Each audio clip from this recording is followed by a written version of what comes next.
Friends, let us discuss about the current amplification factor from the output characteristics. So here,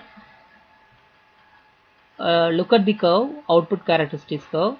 So in the active region, your transistor acts as an amplifier. Amplifier means it amplifies low magnitude signal into high magnitude signal. How it is happening? Let us look at the amplification factor of a transistor.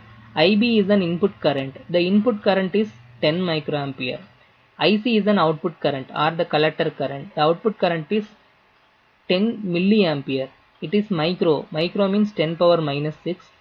So if we apply 10 microampere of current, then we are getting 10 milliampere of current.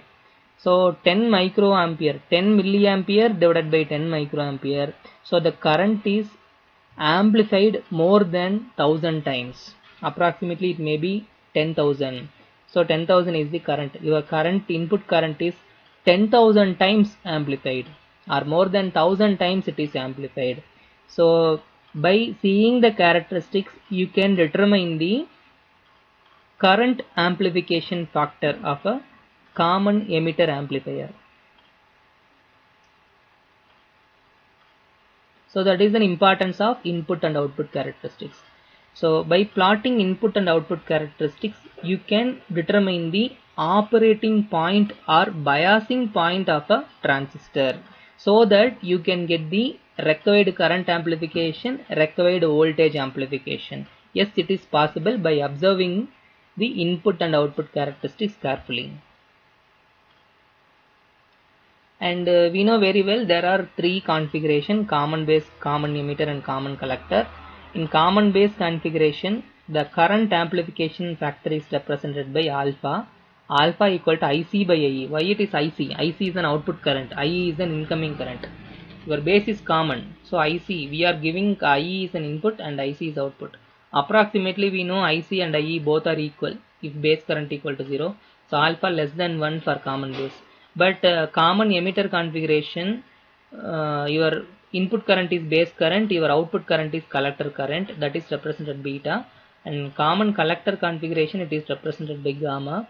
Your input is base and output is emitter current.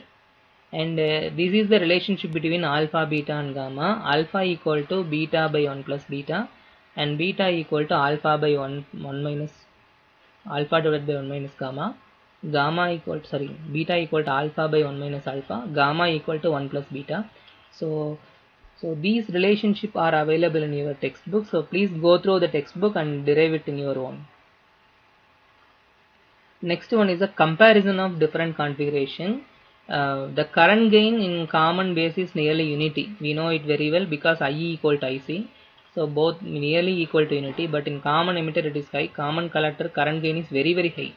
Voltage gain common base is high, common emitter very high, common collector is nearly unity, because common base amplifier is known as voltage amplifier, common collector is a collector current amplifier.